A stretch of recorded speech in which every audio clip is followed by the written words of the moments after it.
On va parler de Perrin, d'Alain Perrin qui a été adoubé aujourd'hui. Ah, à moins qu'il y ait un breaking news déjà. Non. Ça fait bien semblant. Maître Collard, est-ce que vous êtes en ligne, Maître Collard? Bonsoir. Oui, bonsoir.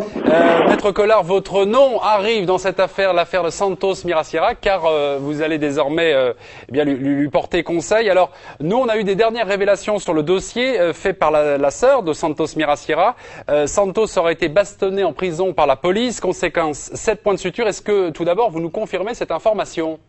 Écoutez, non, c'est une information que, quand l'avez-vous eue, si ce n'est pas indiscret de vous poser la question? Ah, je ne relève pas mes sources, mais je l'ai eu aujourd'hui, voilà. Par une source proche du dossier, c'est-à-dire la sœur, Lucille Miraciera, voilà.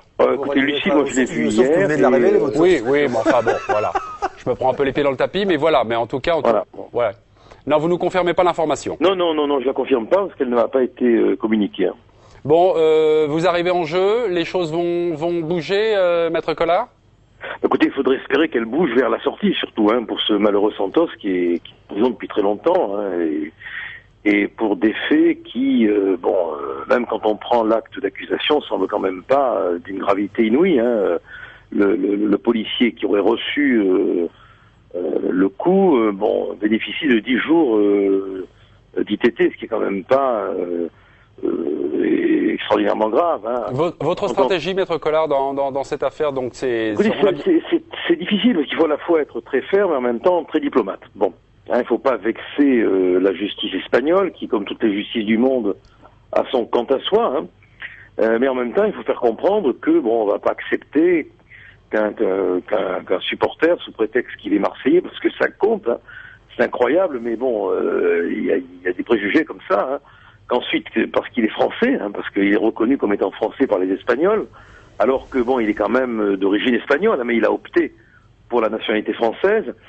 Servent de moyen de donner l'impression à la nation espagnole que l'État fait ce qu'il faut pour lutter contre la violence dans les stades. Hein. Maître Collard, simplement, je vous coupe la parole. Une question sur le plateau de Serge Simon. Oui, Serge, bonsoir. Les faits qui lui sont reprochés sont de quelle nature et qu'est-ce qu'il risque? On lui reproche, il risque à 5 ans de prison, hein, peut-être plus, même jusqu'à 8 ans de prison. Hein. Pour quel fait? Pour des faits de violence. Hein. Alors, l'acte d'accusation parle de racisme, mais on ne voit pas à quel moment il y aurait eu, même sur des banderoles, des propos racistes qui auraient été tenus. Hein. Également de violence, alors sur la personne d'un policier, d'injures à l'égard d'un policier. C'est ça que je trouve démesuré, parce que une ITT de 10 jours, 5 ans de prison. Mais peut-être plus. Hein. Le procureur est quand même 8 ans de prison. Hein. Je ne comprends pas la démesure. Est-ce qu'il y a d'autres faits plus graves qui lui sont reprochés? Non, je vous assure, moi j'ai eu l'acte d'accusation entre les mains. Il n'y a pas d'autres faits. Hein. Alors c'est ce que je ne comprends pas. Qu'est-ce qu'ils cherchent? Qu'est-ce qu'ils veulent démontrer? Quelle contre-règle-t-il? Parce que c'est une affaire de bon sens, quoi. Dans la jurisprudence internationale, on a eu des procès concernant des violences dans les stades. Maître Collard, Eric Wilderman a une question à vous poser. Oui, Maître Collard, je me souvien qu'il y a quelques mois, vous êtes intervenu pour essayer de dépatouiller les jeunes de l'Arche de Zoé qui étaient retenus en Afrique. On sait qu'il y a eu beaucoup d'esbroufs autour de la volonté politique des autorités locales de les garder avant qu'ils ne puissent rentrer en France. Est-ce qu'aujourd'hui, vous avez la sensation que tout ça, c'est pas un peu de l'esbrouf, que on est aujourd'hui en Espagne en train d'essayer de lutter contre les phénomènes de racisme et de hooliganisme dans le stade, et que, il y a un lampiste qui est là, on va faire beaucoup de bruit, et puis ça va de toute façon très rapidement se négocier entre chancelleries des deux pays? Oui, enfin, ça c'est bien mon impression. Je partage exactement le même sentiment que vous. Hein. J'ai l'impression vous savez, ce qui est terrible, c'est qu'à l'heure actuelle, la plus belle agence de promotion publicitaire, voire de propagande, c'est la justice.